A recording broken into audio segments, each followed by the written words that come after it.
మీరు కొత్తగా business start చేయాలనుకుంటున్నారా? మార్చ్ 16-17 హైటెక్స్ లో ఫ్రాన్సెస్ ఇండియా బిగ్గెస్ట్ ఫ్రో ఎక్స్పో.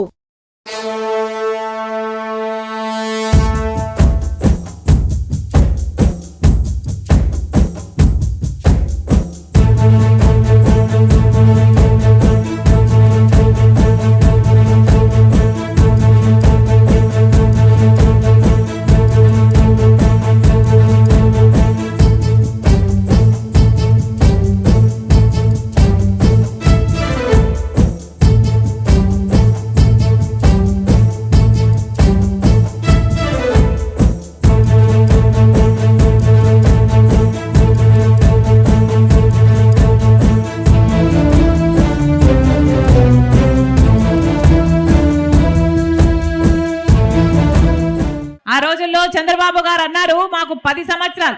ఆ రోజుల్లో కాంగ్రెస్ పార్టీ 5 సంవత్సరాలు ప్రత్యేక హోదా ఇస్తానని చెప్తే ఆ రోజు చెప్పిన మాట మోడీ గారు తిరుపతికి వచ్చి 3 నామాల వాళ్ళ సాక్షిగా చెప్పిన మాట 10 సంవత్సరాలు ఇస్తాము అన్నాడు.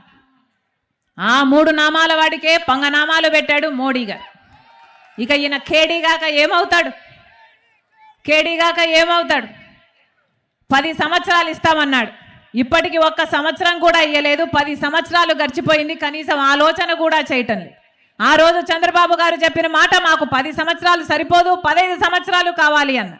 ఆ రోజు చంద్రబాబు గారు చెప్పిన మాట 15 సంవత్సరాలు మాకు ప్రత్యేక హోదా కావాలి, ప్రత్యేక హోదా కోసమే మేము పొత్తులు పెట్టుకుంటున్నామని చెప్పాడు. బీజేపీ పార్టీతో పొత్తులు పెట్టుకున్నాడు. ఆఖరికి బీజేపీ పార్టీ గెలిచిన తర్వాత వాళ్ళ మంత్రివర్గంలో పదవులు కూడా తీసుకున్నాడు చంద్రబాబు గారు. తీరా ముఖ్యమంత్రి అయ్యాడు. ప్రత్యేక హోదా కోసం ఏమైనా మాట్లాడా? ప్రత్యేక హోదా మళ్ళీ సంజీవినా అని మళ్ళీ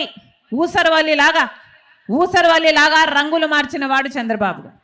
ఊసరవల్లి కూడా మన చంద్రబాబు గారి దగ్గరే రంగులు మారడం నేర్చుకోవాలి. ఆ తర్వాత అప్పట్లో ప్రతిపక్ష నాయకుడిగా ఉన్నాడు జగనన్న గారు. జగనన్న గారు చెప్పిన మాట రండి 25 మంది ఎంపీలను మొత్తం అందరం మూకుమ్మడి రాజీనామాలు చేద్దాము అన్నాడు. ప్రత్యేక హోదా ఎందుకు రాదో చూద్దాము అన్నాడు జగనన్న గారు.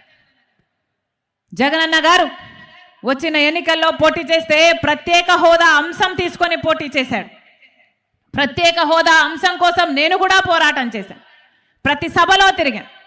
మీరు గెలిపించండి, ప్రత్యేక హోదా వైసీపీ పార్టీ తెస్తుంది అని మేము ప్రతి సభలో చెప్పాను. కానీ ఏమైంది? జగనన్న గారు ముఖ్యమంత్రి అయ్యారు.